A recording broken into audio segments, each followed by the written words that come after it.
Nice day ngayong araw. February 14 na pero magtatattoo pa rin tayo. Ang client natin na mag-asawa ay dito nag-date sa studio natin. Dahil nga may tattoo tayo, hindi tayo makakalabas. Kapag hindi ako busy, naglalaan talaga ako ng oras para sa kanila. Pero dahil tapos na tayong magtattoo, susubukan natin na bilhan ng flowers si Mrs. sa labas. At kahit medyo gabi na, meron pa rin naman tayong mga naabutan na rosas at iba't ibang mga bulaklak. Kung tutusin, hindi naman talaga ako nakakapagbigay ng bulaklak kay Mrs. Kahit nung nililigawan o girlfriend ko pa siya dati. Hindi ko nga rin alam kung bakit. Ewan ko kung meron din akong kagaya na gantong pagkatao. Hindi ko alam kung mahihain ba ako, hindi ako sanay o hindi ako komportable, o yung tipong ira ko dati na lalaking lalaki at hindi magdadala ng bulaklak. Nahihiya o nababado yan? Parang hindi mo magawang kumuha ng bulaklak, bumili o magbitbit man lang. O isa na rin siguro sa factor na kulang yung pera mo. Pero hindi mo rin masasabi na kulang yung pera mo Dahil kahit papano meron namang murang bulaklak. Pero hindi mo talaga kayang bumili. Hiyang magtanong sa mga bibilhan. Naalala ko nga lang yung first time ko siya na mabilhan ng teddy bear na malaki. Binili ko yun pero siya pa yung pinagbitbit ko kahit nahihirapan na siya. Ewan ko ba kung bakit ganun. Yung tipong ayaw makita ng mga tao na may bitbit na ganun. Wala akong nakikitang sweet sa pagkatao ko. Hindi ko alam kung ako lang yung ganto at hindi ko alam kung anong tawag sa akin. Pakinggan nyo yung sasabihin sa akin ng asawa ko. Ka namin.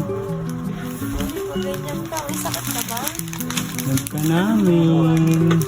Kumbaga ganun talaga, lahat ng nakakakilala talaga sa akin, alam nila na hindi ako yan. Gaya ng paggagawa ko ng mga video. Kung tutusin, hindi talaga ako to. Siguro inaaral ko lang din lahat ng anggulo ng mga ugali ng bawat mga tao. Kaya kung meron ka mga bagay na hindi ginagawa, pwede mo ring itry. Wala namang mawawala sa'yo. At baka nga magkaroon ka pa.